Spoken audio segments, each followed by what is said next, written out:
Welcome to செந்தமிழ் life style.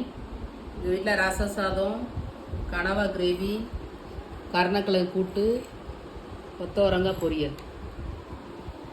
கொத்தவரங்காய் சுகருக்கெலாம் ரொம்ப நல்லது. கருணக்கிழங்கு கூட்டு ஃபைல்ஸுக்கு நல்லது. விட்டமின் சி இருக்குது. இப்போ நான் இன்றைக்கி இதான் டிப்ஸாக சொல்ல போகிறேன். இந்த கருணக்கிழங்கு நம்ம குழம்பும் வச்சு சாப்பிட்டுக்கலாம். இது நம்ம ரத்த ஓட்டத்துக்கு ரொம்ப நல்லா இருக்குது. அதே மாதிரி மென்சஸ் டைமில் சீராக வராமல் இருக்குதுன்னா இதை சாப்பிட்டுக்கிறலாம், ரொம்ப நல்லது.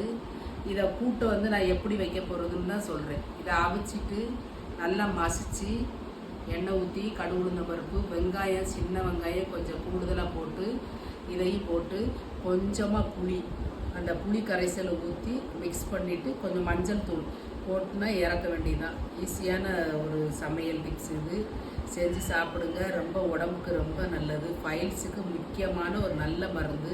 இந்த கருணக்கிழங்கு நம்ம லேகியமாகவும் செஞ்சு சாப்பிட்லாம். ஓகே ஃப்ரெண்ட்ஸ், பிடிச்சிருந்துச்சுன்னா லைக் பண்ணுங்கள், ஷேர் பண்ணுங்கள், சேனலுக்கு சப்போர்ட் பண்ணுங்கள். தேங்க்யூ.